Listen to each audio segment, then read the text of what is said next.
Hello, hello. Welcome back to the show. My guest today is Andrew Hunt. Andrew is a professor of history at the University of Waterloo, specializing in modern U.S. cultural and social history. Pop culture is an excellent window into the hearts and minds of a population, from understanding sentiments around a war to gauging the strength of the culture as a whole.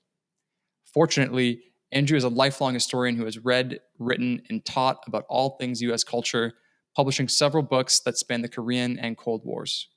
Expect to learn if this is the most polarized the U.S. has ever been, and how they can hope to mend the rift between the right and the left, how we can forge a path forward into the future by looking into the past, why the Vietnam War was such a watershed moment for U.S. culture, what Mr. Beast videos can tell us about the future of Hollywood's influence on culture, how Andrew found himself getting arrested in Utah, and much more. So without further ado, ladies and gentlemen, Andrew Hunt.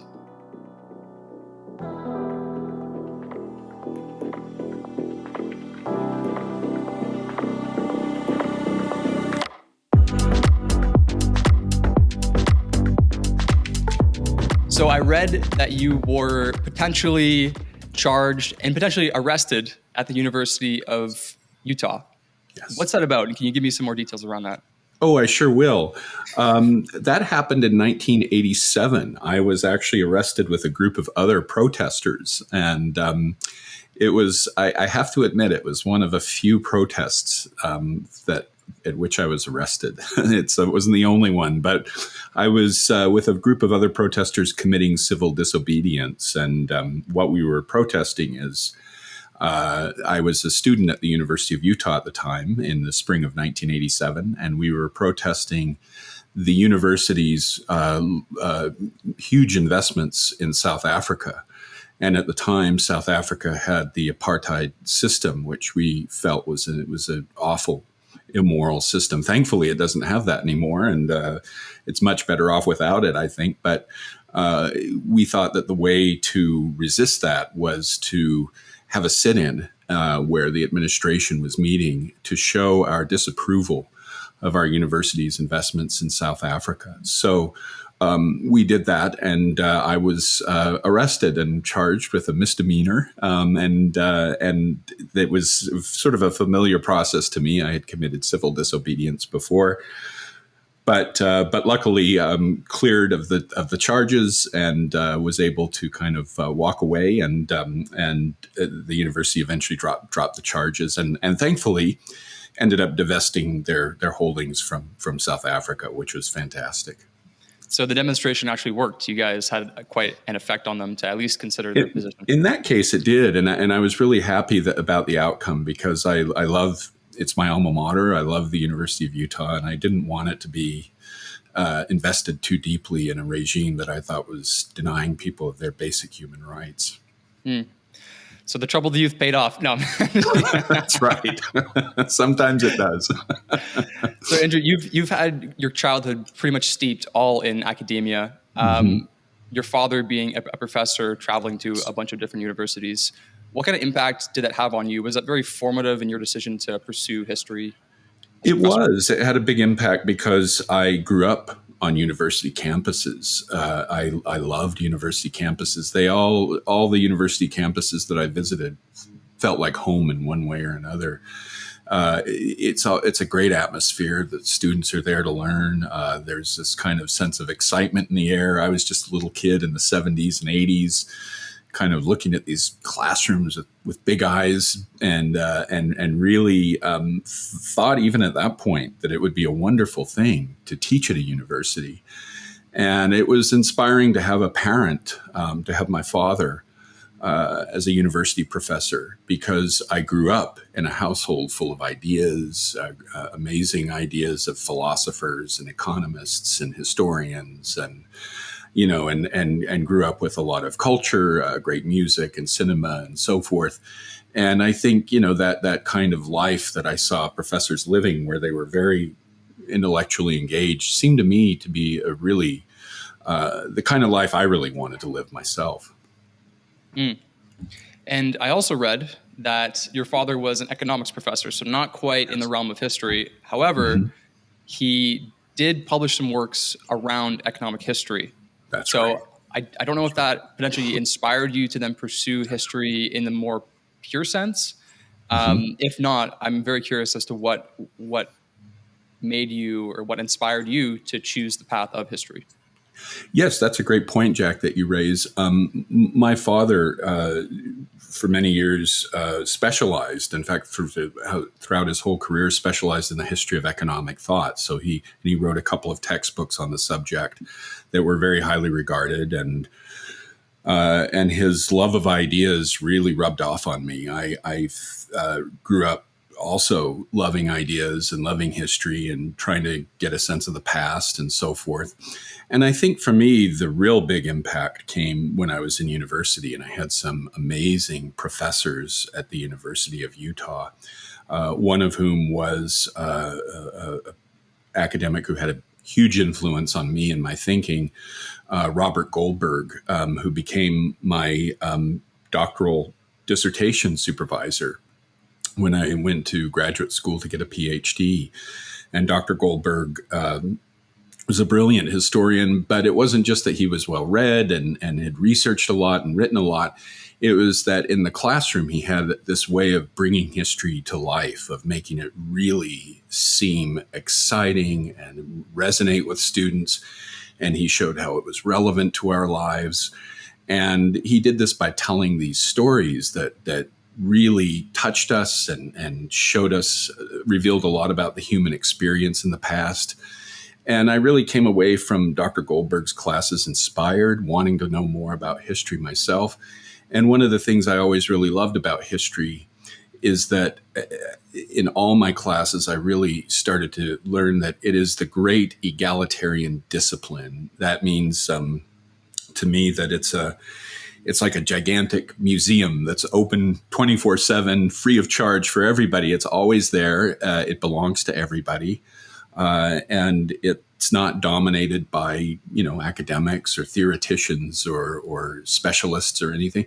It's really something that all of us have access to in our lives. And I think that's one of the reasons why when I teach now, I get lots of students who come into my classes who know a fair amount about history and who have read in different areas of history themselves and who have an interest in it.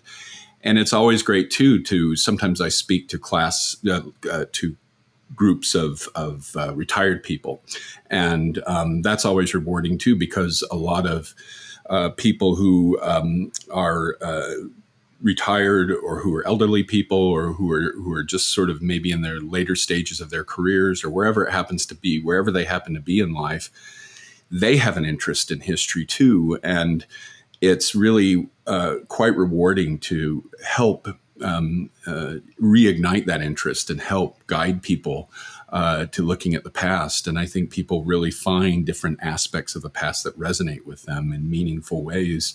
So that's one of the things I love so much about history, is it's that kind of universal discipline that everybody can really dip into. And so important to realize where we came from to kind of point towards where we're going. You'd mentioned your supervisor, Rob Goldberg. I believe that's his name. Yes. Do you feel like you're kind of paying homage to him as a teacher today? Because if that was if his teaching and his expression of ideas and history was so formative on you, it seems like that's almost being paid forward in a sense. I don't know if you've ever thought about that or taken some lessons from Robert or tips or tools or anything like that to then go forth and teach onward. I couldn't agree more. I think we are inspired at various points in our lives by certain people, and those people really stand out in our lives.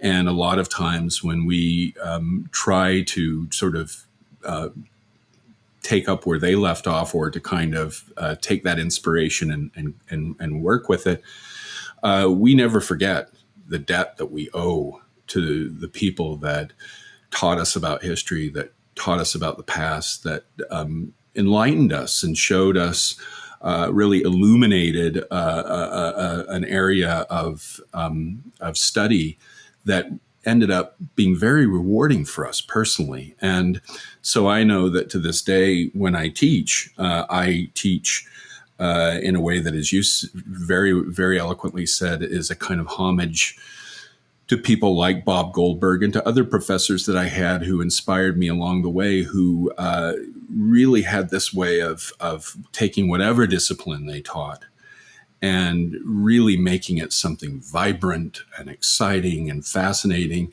And when you left that classroom, the first thing you wanted to do was you wanted to find out more. You wanted to head right to the library and pick up a book, or thankfully, when the internet emerged, you wanted to look it up, eventually to Google it when the time came to do that. And really to enlighten yourself and find out more, because that history, or whatever it is that you're studying, the philosophy, the sociology, the science, whatever it is that you particularly find compelling and fascinating and resonates with you, that's something that you not only don't forget the great teachers who helped you understand it, but you really are indebted to them to such a degree that whatever you teach has some element of them in your delivery, in the way that you teach, in the way that you try to help students to understand whatever it is that you're teaching. Absolutely. Yeah. I think everyone, as you mentioned, and hopefully everyone, has that one teacher who they can reflect on very fondly, Absolutely. who saw something in them, or who pushed them, or who guided them in a way that allowed them to maybe unlock a portion of themselves that they didn't know that they had, which is really, really sweet. I couldn't agree more. So this is one aspect of your maybe history or motivations in academia. But the other aspect is, and I read this online as well, your family was quite involved in the Vietnam War on kind of both sides, which I'm sure has caused rifts and issues and conflict. But also, I would love to learn more about this, because I think this speaks to you, your family, your upbringing. Would you like to tell me a little bit more about the protests and everything else that went on? Absolutely. I was born in the later 60s, and so I missed out on a lot of the turbulence and upheaval of that decade. And yet, ever since I can really remember, I've been fascinated with that period. And as soon as I became a university student, I started to study that period in a lot of depth. And to this day, I remain deeply, deeply interested in the 1960s and the Vietnam War in particular, as being these watershed moments in American history. And I feel like so many roads lead to those moments, and so many roads lead away from them. And my initial interest in studying that period definitely was personal. It had to do with, as you mentioned, being born into a family of parents who themselves were opposed to the Vietnam War, who marched against it and spoke out against it and protested it.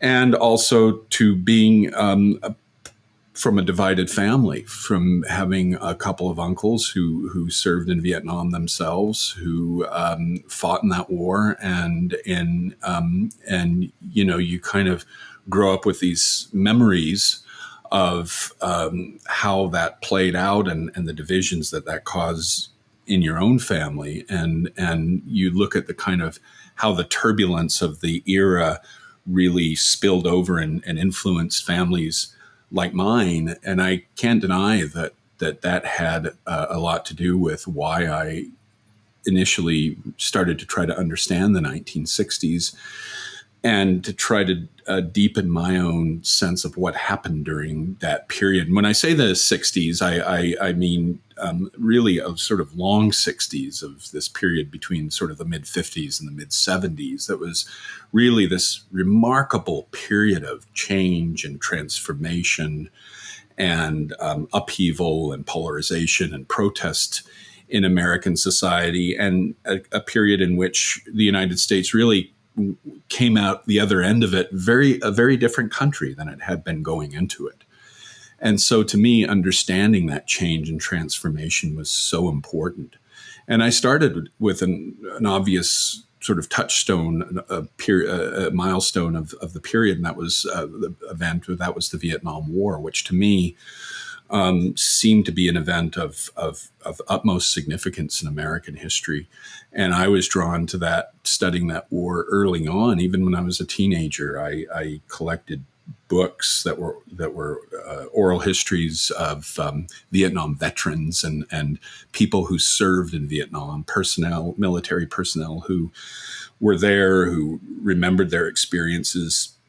And I was really moved by reading those oral histories, touched especially by people who had every reason to want to try to push that stuff out of their mind and forget about it, but who decided to come back and share their experiences with other people. And that was really the first generation, I think, of people who fought in a really traumatic and painful war, who actually came back and were able to kind of be much more open and share their memories. I know too, I had grandfathers who served in the Second World War, and who served in the Pacific Theater in the Second World War. And for them, it was just, you served, you did your duty, you came back, you tried to adjust to life, but you didn't talk about it. You just put it behind you. And so that generation of veterans were much more reticent when it came to sharing their experiences. Whereas I think there was something about the protests and the changes and transformations and the counterculture and all these things in the 60s that were swirling together at the same time that created this atmosphere that made Vietnam veterans decide that they wanted to share their experiences. And so having come from a divided family myself, where some of the people were out in the streets resisting the war and others were in Vietnam, I came to understand that kind of division and polarization that was caused by Vietnam was common in so many families across the United States. It wasn't just mine. It was a shared experience of countless families and communities across the country. And there were people who served from Canada as well, who went and fought in the war. And there were draft evaders who spilled over from the United States who were resisting the war. So it spread even beyond America's borders, that kind of division. And so trying to understand that became really an important passion of mine. And when I was developing my interest in history, and in fact, I spent a lot of time in different archives, including in some of the wonderful archives there at the LBJ library there in Austin, and really trying to deepen my understanding of this war and why it happened and the impact that it had on different families like mine. And from that, I began to study these veterans who came back from the Vietnam War and began to resist the war and marched and protested. It was this strange kind of blending in a way of what my uncles did in Vietnam and what my parents were doing out in the streets. And these veterans formed a group called Vietnam Veterans Against the War. And I remember seeing a movie that really had a huge impact on me when I was about 21 called Born on the 4th of July, with a wonderful performance by Tom Cruise as a disabled veteran, Ron Kovic, and being moved to tears by this portrayal and knowing that Ron Kovic was in this group, Vietnam Veterans Against the War. So after that studying Vietnam Veterans Against the War, VVAW for short, became really my passion. It became my project that I wanted to work on. And I went out and interviewed veterans. I did lots of archival work for it. And the result was my dissertation, which I later published into a book about VVAW. And really, that was sort of my beginning of my efforts to try to understand this incredible period of tumult and change and transformation. There's so many interesting things there that you had mentioned. The stoic grandparents who fought in World War II versus the more open Vietnam veterans.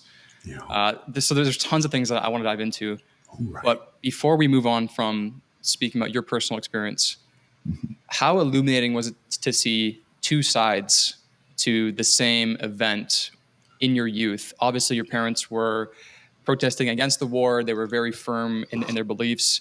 And then you maybe spoke with some uncles or some other family who were very much in a different camp.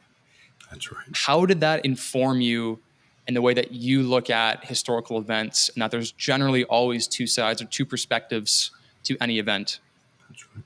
That's right. I couldn't agree more with what you're saying, Jack. And I think that's fundamentally important to history. I've always had the belief, and I still have the belief to this day, that it's a good thing to have a strong moral compass, a sense of right and wrong, and a sense of morality. But it's also very important for a historian to try to put aside whatever their beliefs happen to be about a particular era or a part of history or what have you, and really try to be as fair-minded as possible. I obviously don't believe in objectivity. I think that we're sort of bound by the sources that are available to us, and we're definitely creatures of a time and place. We're shaped by the times in which we live. I don't deny all that, but I do think a historian still, despite those things, can try to be fair-minded and should try to be fair-minded in terms of really trying to understand in an event all the different, or as many different perspectives as they possibly can. And I think this is essential because it paints a much richer picture of history. And one of the things I've always loved to do as a historian is I love to muddy the water. I really love to kind of go in and take these areas of history where people think it's all settled and we know everything there is to know, and to really kind of shake things up a little and see what's down there in the sediment, and to fund information that I think will really kind of stir things up. And part of how we do that is we look at history through a lot of different perspectives. We try to understand just what you said, that different people bring their different experiences, and it's not just a matter of political beliefs or religious beliefs or what have you. They bring these perspectives that have to do with their ethnicity or their or how their society might racialize them at a certain particular moment, or their gender, or whatever it happens to be. So you really get a whole lot of different perspectives, and that kind of multi-perspectival history. When I'm in my class talking to my students, I talk about looking at the past through a prism. And when you turn the prism just a little bit, you see things through it that are quite different than what you saw before. And that's what we historians have to do. We have to turn that prism a bit. So when I was studying the Vietnam War, it was important to me not just to understand the perspectives of people who marched against it, whether it was people like my parents or people who served in Vietnam or students or homemakers or whatever group of people it happened to be. It was also equally important to try to understand those people who thought that the Vietnam War was just and that it was the right thing to do. And what were their arguments? Why did they think that it was necessary? Why did they feel upset, or maybe even in certain cases threatened, when there were these protests and when the counterculture grew and the rock music grew rowdier and more raucous, and you could sort of smell the pot in the air and all that kind of stuff, and people's hair was getting longer. Why did they feel like maybe something that they loved and cherished was kind of under siege or being threatened? And those perspectives are so important, because if you don't understand them, you're only seeing part of the picture, and you're going to come away from history with a very distorted view of things. Whereas if you really try to understand the whole tapestry, I think you come away with a much, much richer sense of the past. And that begins with being open-minded and trying to really get to the bottom of things, and trying not to come into your history with a well-defined agenda. The most important thing, I think, is for the historian is to go into history as much as you can with a blank slate. And this is where I borrow from the words of the philosopher Yoda, that we have to unlearn what we've learned, and we have to try to understand things in a way as if we're almost like we're aliens from another planet, and we've come down here to try to figure these people out and what makes them tick. So those kinds of things really led me, that just the little things, like you might have two family members who disagree, those kinds of things really lead you in directions as a historian to really want to investigate these issues on a much broader scale. This is so important, especially today. Like, Mm-hmm. theory of mind is so hard to really do it in a genuine, authentic way. Mm-hmm. And it's so easy to strawman people, no matter what their I beliefs agree. are. If they have one belief, then you can associate a whole bunch of other things with them. I And couldn't most of agree the time, it's more. just not true. I was actually at a pool barbecue kind of party thing with a friend of mine who had another friend join who works in political polling. And I Mm-hmm. asked them, what is the most surprising or unexpected thing that you've learned on the job, Mm-hmm. that he'd been there for maybe six months or something? Mm-hmm. And he said that if you look at the two sides in the States, Yeah. the right and the left, Yeah.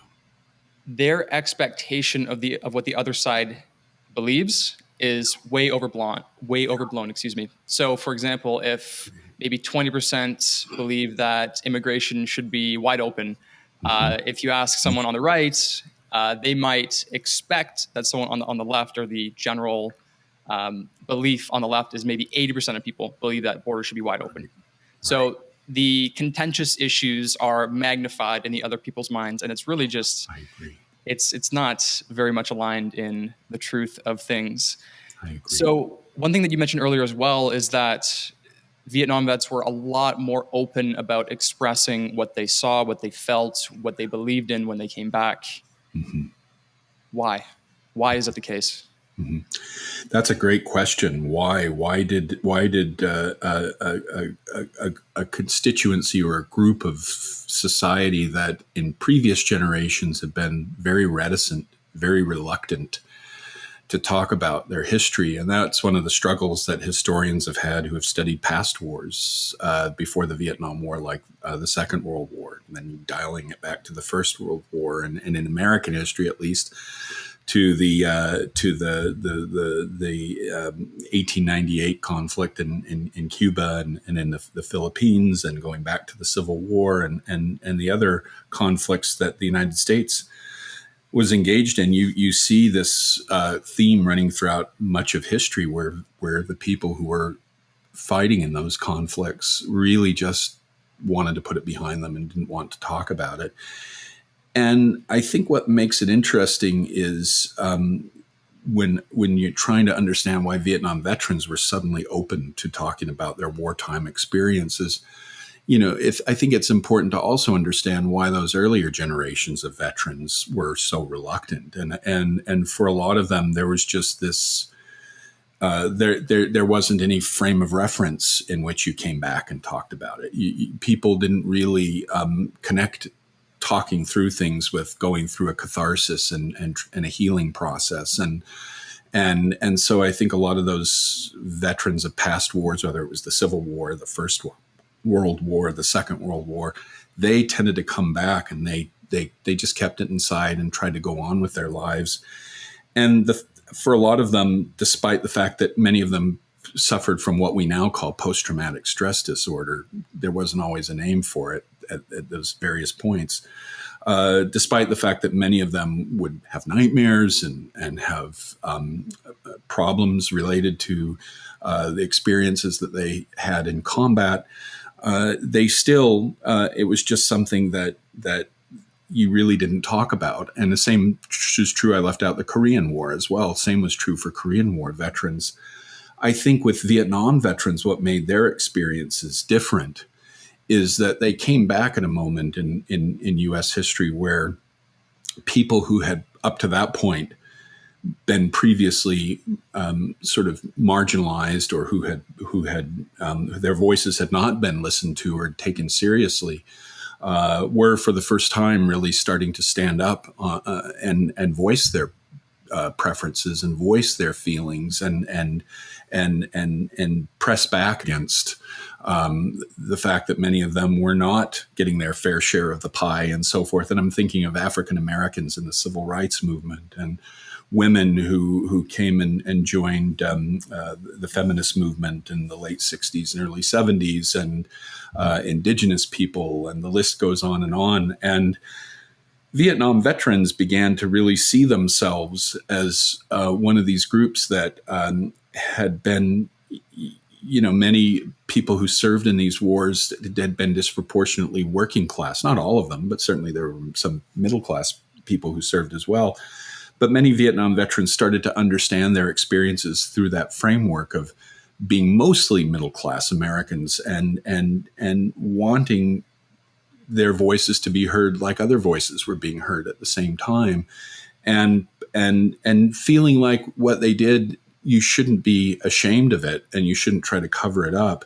And that, I think, was sort of part and parcel of the openness that was becoming more and more important in American society. This idea that we shouldn't just bury things. We should talk about them. We should have a dialogue about them. We should talk through them. And the understanding that was being contributed by psychiatrists, psychologists, and so forth who worked with veterans, that, wait a minute, talking through this stuff actually helps. It makes a difference. And by the late 60s and early 70s, there were these so-called rap groups where veterans would sort of sit around in a circle and talk about their experiences in Vietnam. And what they found when they were done was that this was an immensely healing experience for them, and that many of them really felt like they were going through a catharsis, and that coming to terms with the war as they experienced it, and the conflict and the pain and the suffering that they went through, was actually a healthy thing. And that you didn't have to be so stoic and put all that stuff aside. You could actually really confront it and face it head on. And that might even be, for you, at least at this moment in history, the best way to kind of move on with your life and try to live a good, rewarding, healthy life. So I think really it has to be understood that what the veterans did at the time has to be understood as being part of the context of America really blossoming into a much more diverse and open and multicultural society. So perhaps this question will go nowhere. I'm not sure, and you can let me know. But looking at the differences between the World War II veterans versus the Vietnam veterans, yeah, what was the outcome of processing the war in those two different contexts? Because as we mentioned before, World War II veterans generally very stoic, very reserved to themselves, kind of bottle it in, don't really express it. Whereas the Vietnam veterans sought help, talked it through. A lot of people did, at least, and they voiced their experiences, discontent, et cetera, et cetera. Do we have data or recollections on the comparison between the two different types of processing?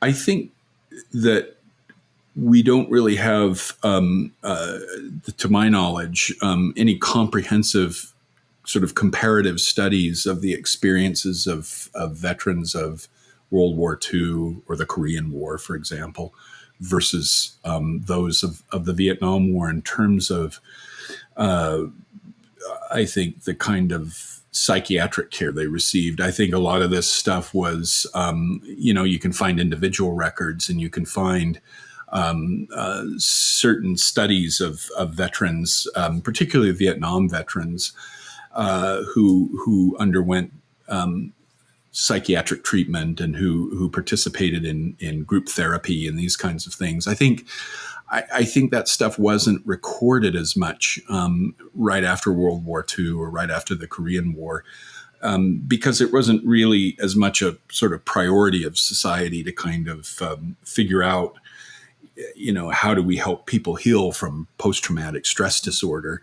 I think that expectation became much more apparent during and after the Vietnam War, that process of healing was very important. But there have certainly been, I think, oral histories and anecdotal information and studies that sort of talk about the post-war experiences of World War II veterans. And it wasn't that, none of them got psychiatric care and there were certainly ones that wrote very powerful memoirs. In fact, in one of my classes for years and years, I assigned one of my favorite books about war is With the Old Breed, and it's by a former Marine named Eugene Sledge, and it became part of a mini series called The Pacific. And it was one of my go-to books, along with another great book by a World War II veteran who served in the Pacific, William Manchester, who wrote a great book called Goodbye Darkness, and many others. There was this kind of genre of soldier memoirs, and we have those from the Civil War. We have some of them from World War I, but we have an even richer body of them from the Second World War.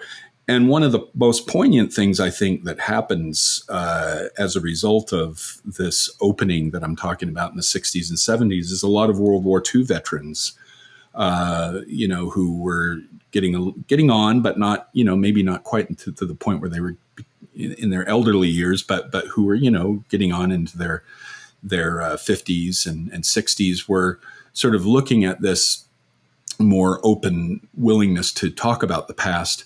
And you started to have more of them open up too, which I think was a really important thing. And you see that in a mini series like Band of Brothers, where they're interviewing these veterans, and one of the, I think, great contributions of historians in the later 20th century was to collect the oral histories of these World War II veterans, and Korean War veterans as well, and to publish those so that we have these incredibly rich and detailed histories of the war in the Pacific and the war in Africa and Europe.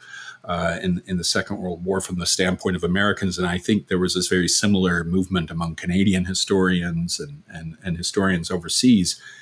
And I don't think that would have been possible without that greater openness that came with that the Vietnam veterans participated in and took part in. And so I think that was really a rich goldmine for historians to tap into. And I'm glad that many of them did. It's so important not to forget the experiences of soldiers who are participating on the front lines of these wars. Okay. One other thing that I wanted to ask you that you mentioned earlier is you watched a movie that brought you to tears, Born on the 4th of July. Yes. Whenever I think of American history, I find it inextricably connected to Hollywood. Yeah. And I believe that has a lot of reach, even globally, for promoting U.S. culture. Maybe this is dwindling a little bit as kind of the world converges on a bit of a monoculture, which we can talk on later as well. Mm-hmm. Mm-hmm. How much of a role do you believe that technology film played in the change of attitude when coming back from this war? I think it had a huge impact, and it can't be overlooked at all. I for years I have studied film. I've always been interested in popular culture because I think throughout American history, popular culture is an important barometer of how people are feeling and what they're thinking. The kind of popular culture, like movies, radio shows, television shows, books, music, and so on, that people are consuming in large amounts, can really tell us a lot about people at a particular moment in history.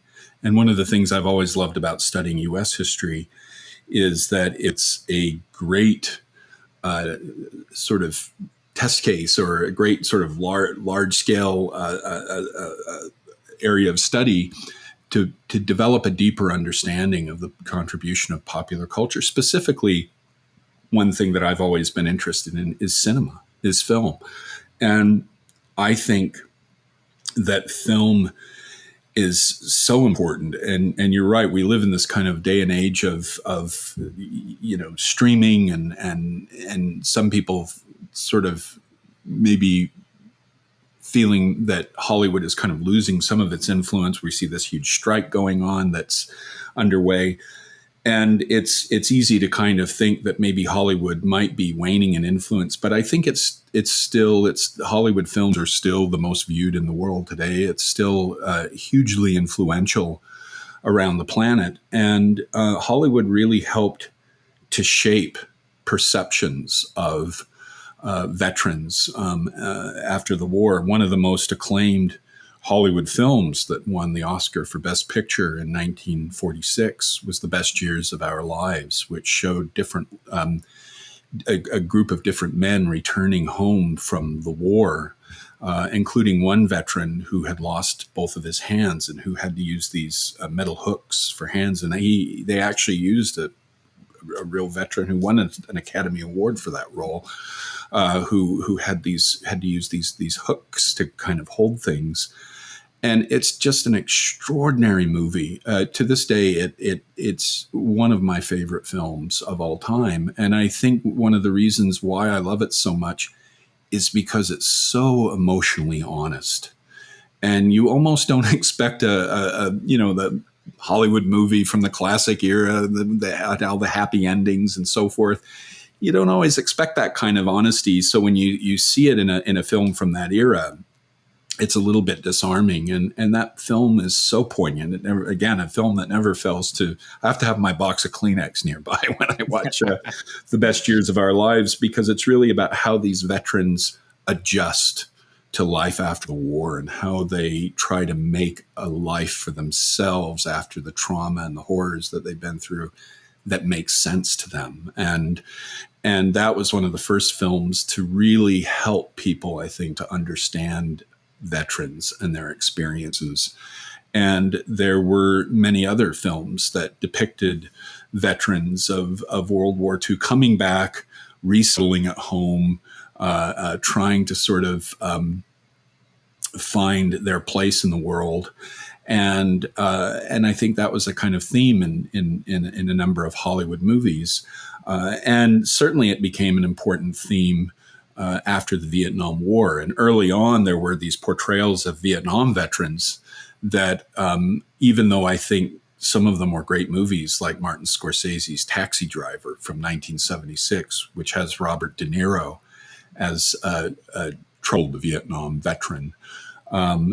There were some complaints from Vietnam veterans that Taxi Driver and certain other movies about Vietnam veterans made in the 70s portrayed the veterans as kind of crazy and unhinged and ready to, and almost like walking time bombs who are ready to kind of go off at any moment.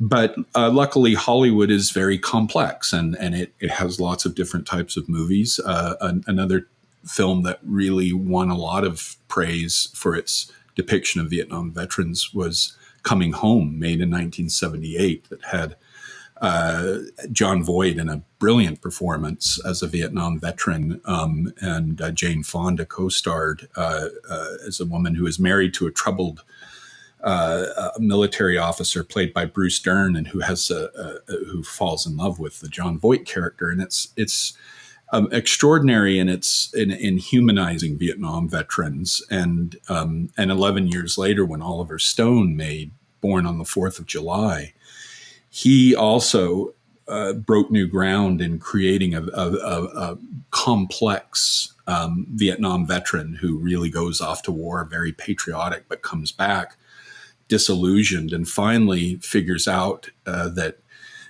his purpose, he feels, is to come back and teach people about the war and resist it, so that his sisters and brothers who are serving over there can come home and they don't have to fight in this nightmarish war anymore. And so he actually goes out and protests. And you have many other films that show the lives of veterans in ways that some of which I think are darker or maybe not as realistic as others.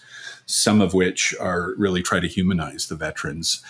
I think whatever the subject matter is, Hollywood is so important, and I think Hollywood films, depending on the movie, can help to add greater clarity to a particular aspect of history, or they can also distort and confuse people, depending on, definitely the output of Hollywood. The quality of its films is definitely mixed, so it really depends on which movies you're talking about. Absolutely. I always think back to Forrest Gump for like the spark notes of recent U.S. history, which I think is quite hilarious. Yeah, there's so many questions to ask with moving to this unified digital era where Mr. Beast on YouTube might get 100 million views on a video, and that reach is so far beyond Hollywood. It's crazy. So there's so many questions to ask moving forward. So true.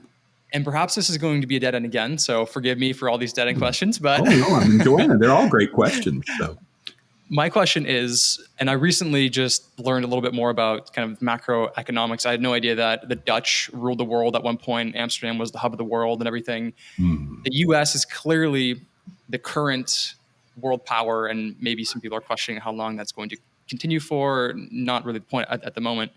Yeah. Was Hollywood a major factor in making the U.S. story feel unique or different? Because I'm thinking about the exporting of denim. Everyone wants jeans. Everyone wants jean jackets around the world.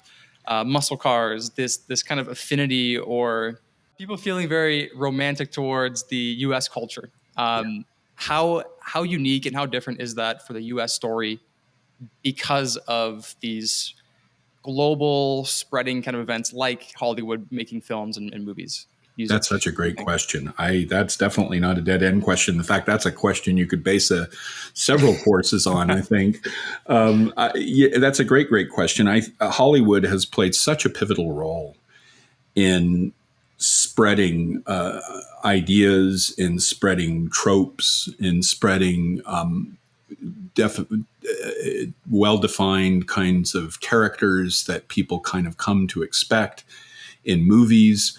And it's the fact that Hollywood cinema has been so popular around the world. I mean, there were Hollywood movies being shipped to other parts of the world as early as the 1910s, and they were kind of going out in the late 1910s to being shipped to Europe and being shipped to Japan and movie theaters in Latin America and so forth, where people would watch these movies. They would watch Charlie Chaplin shorts and Buster Keaton comedies, and they would watch westerns and gangster movies, and they would watch horror films and so forth.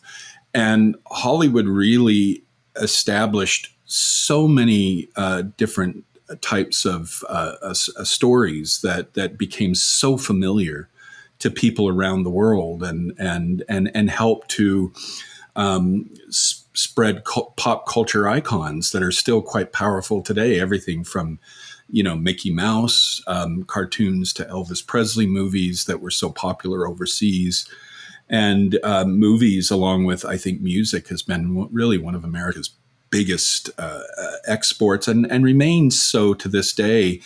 And those visions of American society, I think, really helped to solidify in people's minds that there's something unique and exceptional about the United States. They tend to promote a lot of myths in the films, and not all of them do. Certainly, Hollywood is so diverse in its output. But especially if you go back to the classic Hollywood era of the 30s and 40s and 50s, and you look at certain films that were popular overseas, like westerns and other films that really kind of promoted this idea of the lone American fighting against forces beyond his control, and the cowboy or the monster in the horror film, or the kind of musical where people would suddenly start breaking out in music and dancing and singing in the middle of the street. These kinds of images really were powerful in the minds of countless people. I remember talking to a wonderful Vietnamese man when I was in Vietnam years ago. He was a tour guide. And he was actually a prisoner of war after he was held prisoner after the communists came to power in Vietnam in the mid-70s. And he came from this interesting family. He was also from a divided family where one of his siblings had been a communist. He had been on the pro-U.S. side of the South Vietnamese. And so when the communists came to power, he was imprisoned for a while, and in these awful conditions. But one of the things that kind of kept him going was seeing the movie Gone with the Wind when he was a little boy in a theater in Vietnam, and being deeply moved by Scarlett O'Hara's experience. And one of the stories he told that, again, these stories are just so remarkable and they keep us coming back for more history, is that after he was released from prison, one of his most important priorities was to come to the United States and to see the home of Margaret Mitchell, who wrote Gone with the Wind. And he happened to be in the United States when they were screening in Atlanta, Gone with the Wind, and he went in and watched it, and it brought tears to his eyes. And he remembered all over again the experience of Scarlett O'Hara that got him through that painful ordeal that he went through. And I think that speaks to the power of cinema, that cinema resonates with people in a way that is so powerful and leaves such an indelible impression on them that we can all sort of remember one movie or another that just pulled us right in. And they aren't all from Hollywood. I should emphasize that, there's some great international, some of my favorite movies were made overseas. But certainly Hollywood has a disproportionate, I think, impact because of the popularity of its films. And despite stumbling at various points in its history and putting out of some box office turkeys or some bombs here and there, I think it's still a world leviathan that is still pumping out films and will continue to have an impact. Maybe not quite as much as it used to have, but still pretty strong. Yeah, even in today's conflict in the Ukraine, I'm curious to know how many perspectives on the war are colored by even like Rocky Balboa movies, where they're always fighting Russians, or Russians being the main adversary of an American force in film. Even myself, like, I'm Canadian born, but when I think of Russia, like, my mind goes to like these hardened people in these films, which is very interesting just to see how you can be molded and shaped just by consuming content. Very fascinating.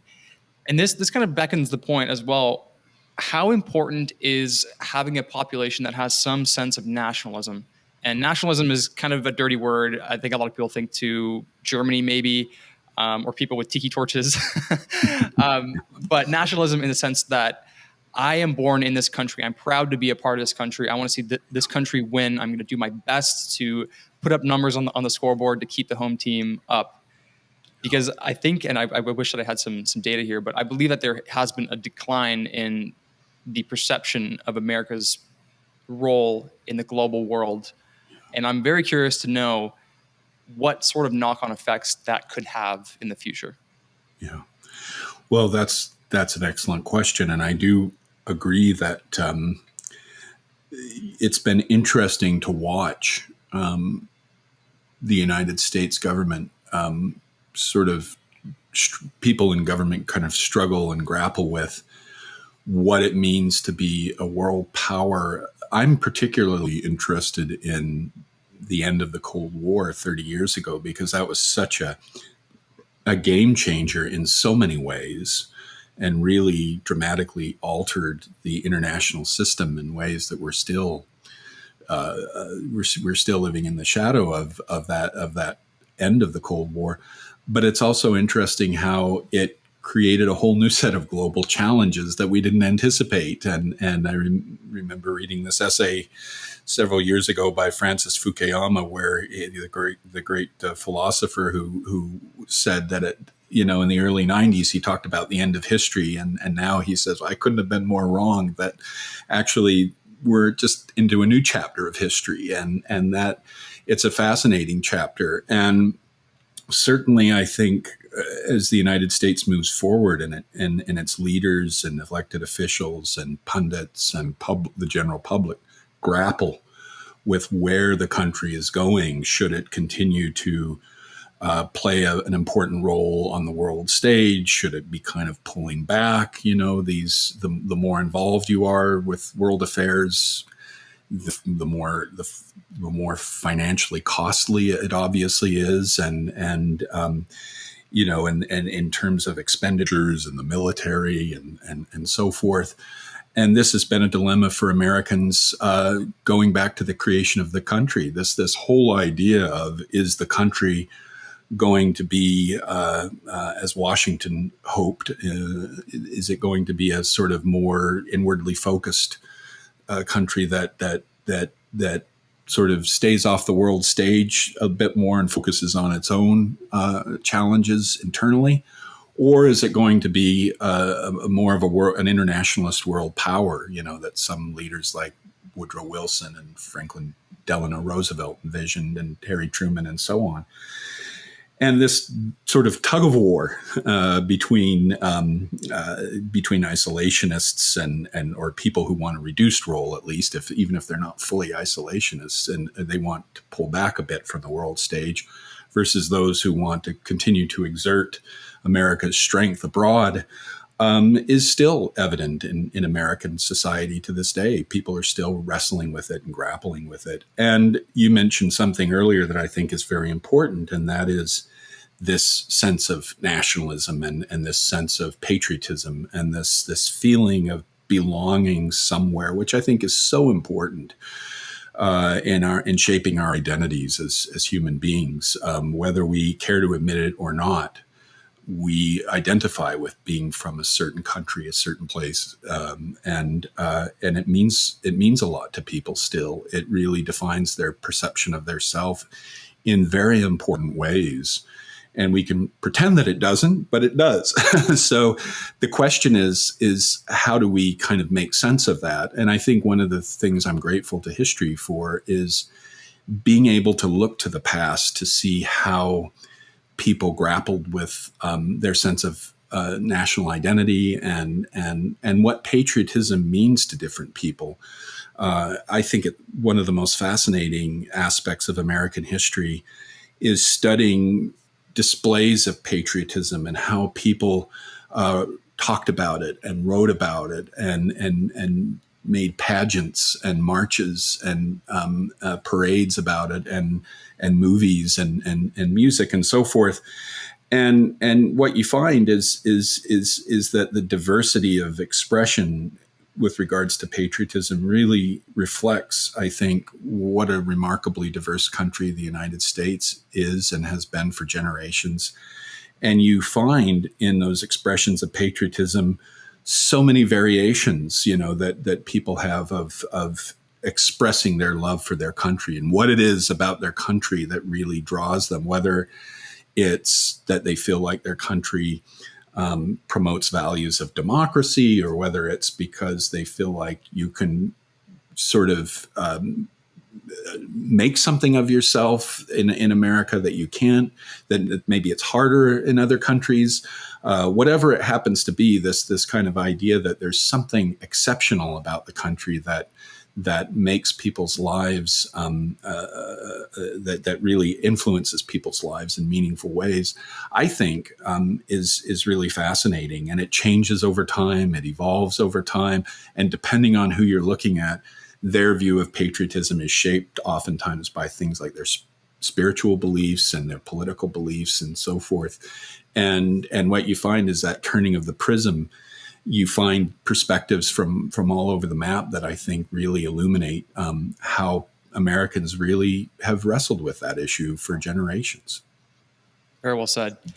As somebody who is an engineer by education, I guess by trade, moving to the U.S. was kind of just always on the roadmap for me, just because of the exceptional opportunity here, the booming tech sector, et cetera, et cetera. There are opportunities in Canada, but for sure. I mean, you can't really compare it to the States.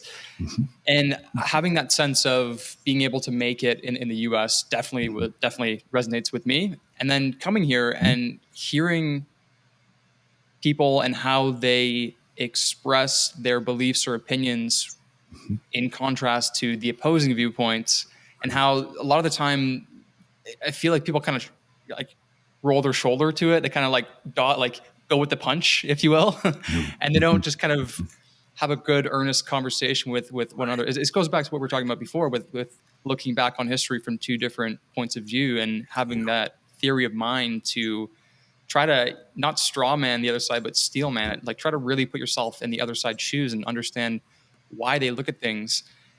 This is all leading to, I've heard people discuss the US, and I mean, this is showing and borne out in the data as well, as not really one cohesive country anymore, but really there's two sides. And maybe that's dramatic, but the left and the right politically divided. Mm-hmm.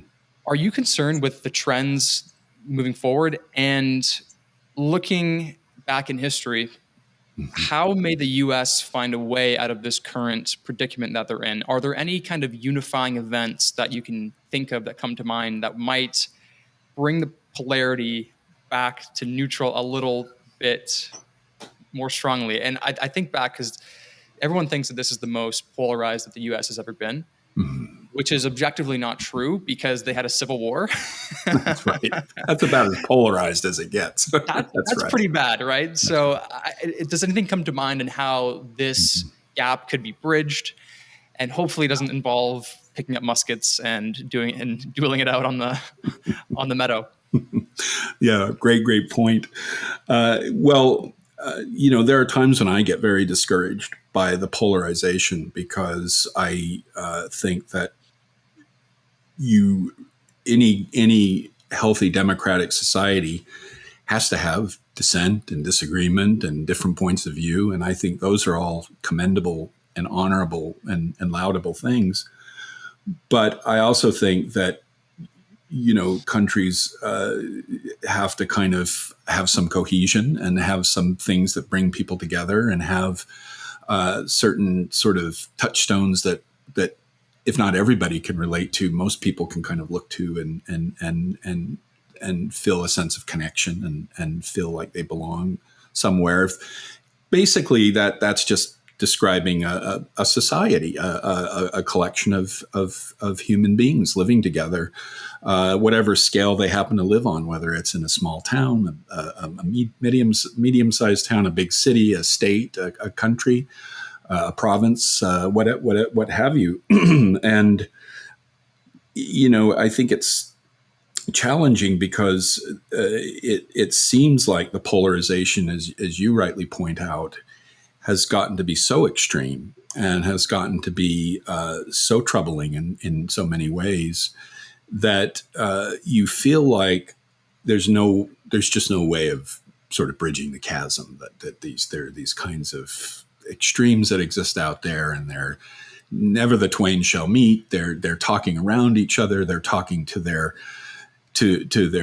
tribes, to the people that have sort of bought into their tribalism, and I think that the one thing that gives me some reassurance is the fact that, like you said, is that polarization is nothing new in American society. You can go back generations. Some of the elections that have been held at various points in American history have been very raucous affairs that were full of polarization. In the early 19th century and in the 1820s. You can go back and find these different political candidates writing these statements that are quite frankly shocking against each other and accusing each other of all these awful things, and their followers kind of cheering them on.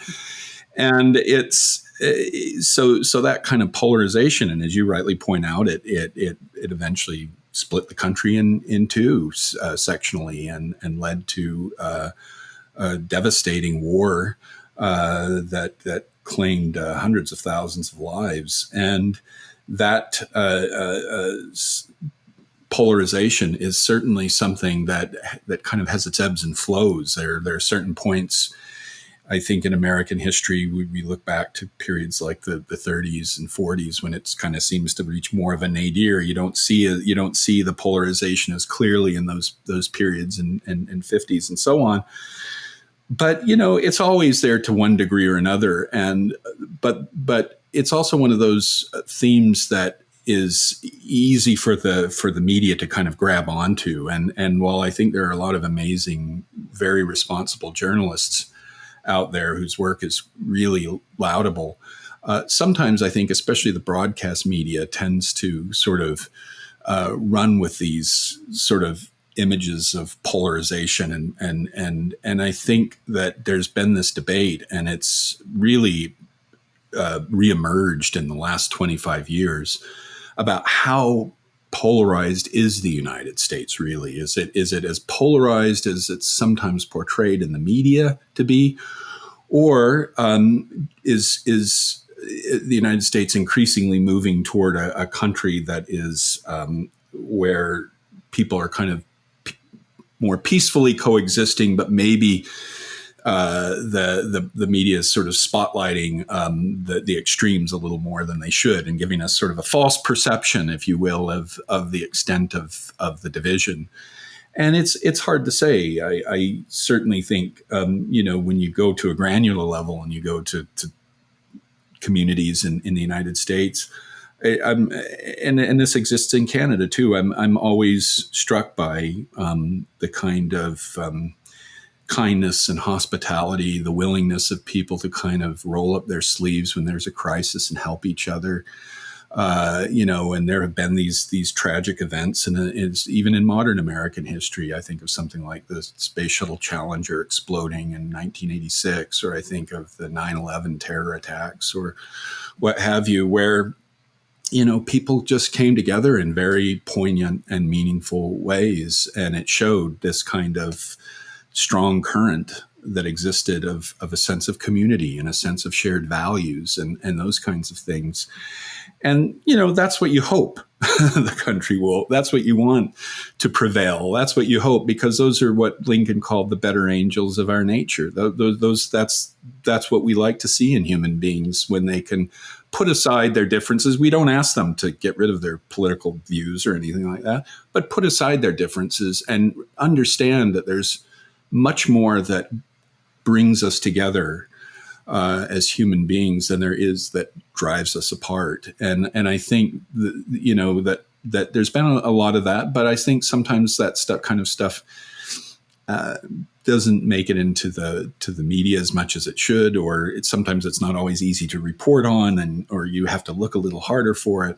So I try to kind of be hopeful in that respect, but I certainly know that there's no getting around the fact that that people of opposing political ideologies are sometimes it seems like they've moved to extremes, and that they're talking around each other rather than having a helpful dialogue.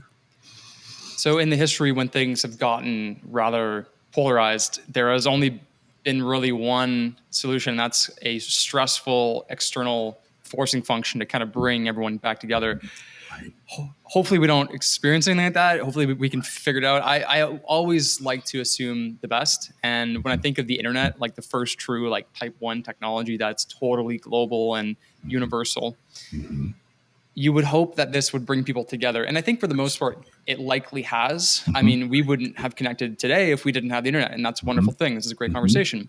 Mm-hmm. However, you can also get the opposite sides of that, where you have social media that can silo you and figure out what you like, what you engage with, and then kind of push you into your own isolated pool where that's all you have to splash around with.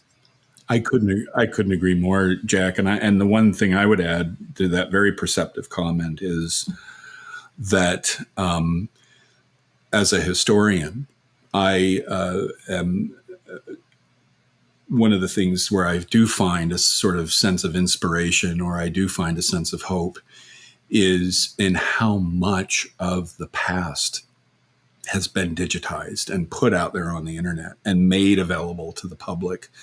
So much of it is available for free, and like you said, I think the internet can also be especially social media, which if you kind of doom scroll and go through some of that awful stuff, it's easy to get very discouraged and easy to have this sense that, oh my gosh, people are ready to go to war with each other over all this stuff. But when you really look carefully at how this information has been used to, I think,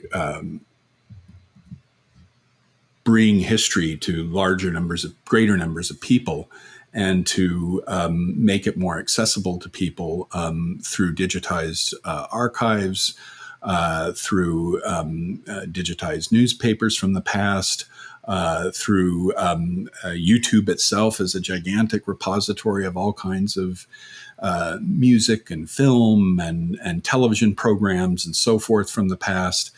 And really what it has helped to do is it's helped to make the past even more accessible to large numbers of people. And so the internet really strikes me as one of those things that can be used either way, depending on the intentions of the user. And it can be really used to sort of build a sense of empathy and community and an understanding of the past. And unfortunately, as we sometimes see, it can also, like you said, siloize people, alienate them from each other. And I think so. The job of the historian, it seems to me, is to let people know about what's out there for them and encourage them to use those parts of the internet that really help deepen our understanding of the world around us. Yeah, I truly believe that we are in uncharted waters, and the study of history, I think, is just so important to give us any kind of lifeline to move forward, just because of how unique a time that we're in. I don't think people really consider how novel everything is. A phone in your pocket, access to the world's information whenever you desire. That's incredible. It really is. And it makes me wonder, moving forward, so many wild cards. What is generative AI going to be like for people's perceptions and understanding of what's real and what's fake on the internet? If the rapid change of tech is too much stress on the fabric of society, and this is going to result in some unpredictable results, it's very possible. But when you talk about social media and your disbelief in, well, not maybe disbelief, but questioning or wanting to dig a little bit deeper into the polarization across the country, one thing that I recently learned, and I just did it in an episode with an old professor of mine, Paul. I always forget how to pronounce his last name, Figuth, and I'm sure that's not the right pronunciation, but I'll just leave it at that. And we discussed the 80-20 rule. And you can apply that to Twitter, and I think it's even more skewed. Most people who are on Twitter are just silent observers. They're just scrolling and looking for information. There's only a very, very select few people. I think it's only, and you can apply the 80-20 rule to itself. So only 4% of people are going to produce 64% of the tweets on Twitter. So this very polarized discourse that you see on social media could be very well driven by just a very, very loud minority of people, and that can very much distort people's perceptions of what the other side believes. Akin to what my friend was saying about the perceptions of someone on the left versus the right and what the other person is thinking and how that's so skewed and the caricature sense. It's all very, very interesting. And moving forward, I have also recently learned that the amount of, I believe that they're called high net worth individuals, the influx of them into the United States is dwindling. And I think that the UAE and Australia are two of the most immigration kind of friendly states for bringing in high net worth individuals. I'm not sure if this is kind of in your domain, but I believe that is a very novel thing. And what do you believe that kind of says about either the culture of the U.S. or the states of the U.S.'s power across the world? Just any general thoughts on what comes to mind when you hear that kind of stat? Well, I think the United States has always kind of struggled with, again, we talked a little bit earlier about this kind of struggle between a kind of more isolationist vision of the United States and sort of pulling back from the world stage a bit more versus a more interventionist or internationalist kind of view of things. And I think there's these kind of similar divisions are at work when it comes to issues of immigration in the United States, and who do you let in and who do you keep out, and do you encourage immigration? Do you encourage, and what kind of immigration do you encourage? Do you want people who are highly trained and who bring certain skills with them and who bring a wealth of knowledge and different aspects of training and so forth into the country, or do you tend to kind of open it up more for more broadly and include people maybe who don't have that kind of training, but who simply are looking to work and are willing to fill certain jobs and so forth. And that debate is certainly nothing new. I mean, again, talk about being able to go back in time and see with maybe a slightly different language and different, maybe somewhat different emphases, but overall, that kind of debate is still very much there about, and it has to do with these deeper questions that I think a lot of Americans grapple with about what kind of country are we going to have, what kind of future do we want, and there have been people, and I try as a historian, even as I don't always agree with certain perspectives, I'm reminded of the words of my mentor Bob Goldberg, who told me that the most important thing that a historian can do is to try to understand those points of view with which they are least familiar, or maybe with which they agree with the least, or maybe they themselves don't see eye to eye. And I think that that's really important. And I think it's important to try to understand people's anxieties about these issues and their fears, and why it is that they might want to restrict certain kinds of immigration, just as I think it's important to try to see things from the perspective of the immigrants themselves and why they want to come to the United States, what it is they want from the country. And I think you're going through this period of where immigration really has returned to the center of debate. And I think at various times it kind of, like so many of these other issues, it kind of comes and goes in the national debate. It kind of subsides somewhat and people debate about it less, or it kind of comes to the surface again. And I think it's coming to the surface again chiefly because of these uncertainties about the future that have to do with the nature of work and like you said, technology, particularly the introduction of AI and these kinds of things that seem to be, like I think you put it perfectly, they seem to be kind of uncharted waters to a lot of Americans. And I think, and these issues are evident here in Canada too. We see these same things sort of playing out in terms of these debates that really they might take on a somewhat different angle or slightly different tone at times, but really you can often see these kind of parallel debates happening in Canada about who do you let in, how many do you let in, and that kind of thing. And so I think those debates aren't going to go anywhere, but I think we as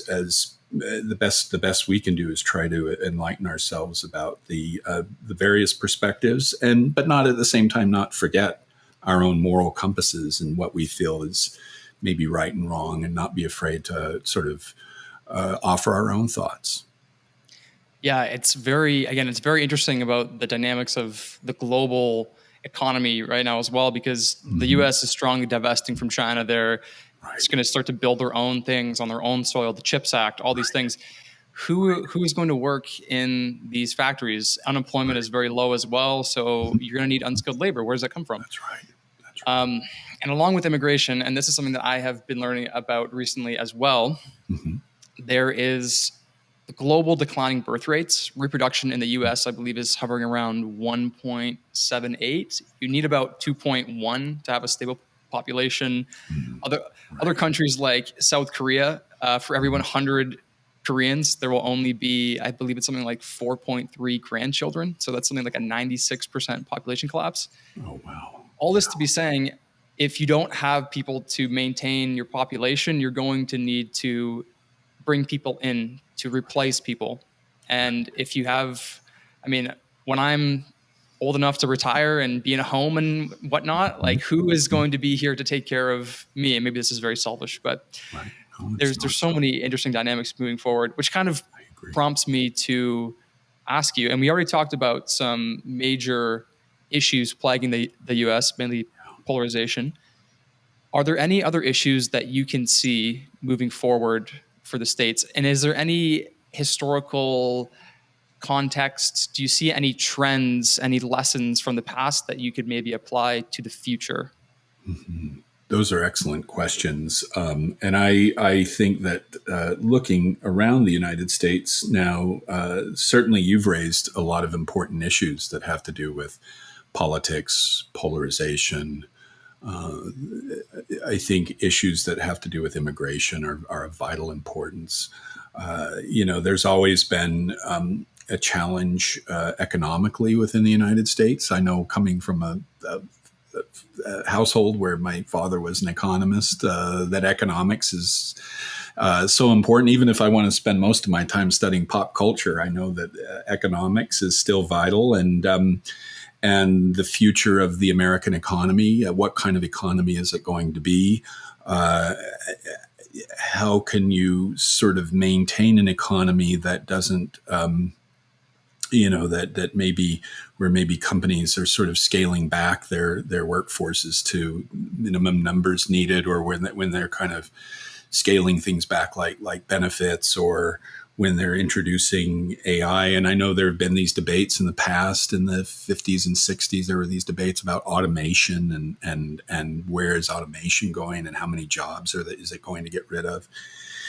And I think with all these issues, and another issue that is very poignant that I think people are grappling with now is the climate. Obviously, the changes going on with the climate, and is this, as somebody who grew up a big part of my life in the American Southwest, the fact that I've been outside when it's over 100 and it's very unpleasant, but then again, it's part of the landscape. So you kind of, I remember that as a little kid being outside in 100-degree weather and running over to the shade as quickly as I could to get out of it. But the fact that there's so many more days like that, and is that what's happening here? And is this really, I remember a couple months ago reading these newspaper articles about this awful heat wave in 1936, and trying to understand back before lots of people had air conditioning, and so many people were dying from this, and trying to get a deeper sense of this kind of what the climate that we're living in, and why is these changes happening, and the oceans heating up. These are really poignant issues that, and I think back to when those of us who remember the Cold War lived through the Cold War, and we worried about things like nuclear annihilation. Are the superpowers going to go to war and push the buttons, and are the nuclear weapons going to rain down on us and end civilization as we know it? And scientists back in those days talked about these long winters, these nuclear winters, and so forth. So I think these issues have always been with us. I think they're when we study history, we really understand that these kinds of concerns about the health of the world, of the planet that we live on, the nature of the economy and how it functions, the issues of immigration, that these are all vital issues that we have to deal with. But I think, we by looking at history, we understand that people were confronting these very same issues in earlier generations. And that doesn't necessarily make us complacent. We don't, oh, well, if they were dealing with it, we have nothing to be concerned about. But what it does help us to understand is that these are long arcs, and that people struggled with these issues in different ways in the past, and we can learn from the ways that they struggled from them. We can see the positive things that they did. We can see the mistakes that they made. And moving forward, we can bear those in mind as we ourselves try to figure out a way to keep maintain these inclusive societies, these diverse multicultural societies, but at the same time grapple with these uncertainties in ways that will hopefully lead to long-term solutions. And we don't have enough time to kind of grapple with what those solutions might be, but certainly the history can illuminate those issues for us, I think. So looking forward through the lens of a historian, What would you tell the average person as to why history, especially US history, pop culture in the US, is so important for how to make a deliberate and progressive path forward? How do we use history to then be able to chart a map in the next few years? Excellent question. I think that's probably the most relevant question that I can think of. And I think no matter what kind of history you're studying, whether it's economic history, political history, foreign policy and diplomacy, popular culture, the history of women and gender or African Americans or whatever kind of area of history one is studying. I think that all those areas of history provide us with insights that can help us understand where we came from, and collectively speaking, of course. Sometimes when we're doing our own history of our ancestors, we can even understand where we ourselves directly came from. But when I say where we came from, I mean collectively as a human race, and to look at the trajectories of the long term might give us some clues as to where we're going in the future. And I think all histories have something to offer us, even something that may seem kind of light or vacuous or something to some people. Like the history, some people think pop culture history is something that is maybe not quite as weighty or serious as economic history or social history. It actually is, because we're studying the popular culture that ordinary people consumed, and what it was that resonated with people, and what it was that meant something to people in movies, magazines, books, music, and art, and so on, and so sports and so forth. And that can tell us a lot about where we're at right now and where we're heading. And I think it's important for historians to sort of look at those long-term trajectories and get a sense of the directions in which history seems to be moving, and to add their voices. Because one of the mistakes that I think some historians make is they think, if it's newer than 30 years old, I can't touch it. I'm not going to go near it, But I'm one of those historians who really strongly believes that, we can't just sort of leave the recent history to the sociologists and political scientists. They're doing great work, and we need to support that. But we historians also should be weighing in with the tools of history and the ways of understanding history. And part of that means really developing a deeper understanding of recent history, even within the last few years.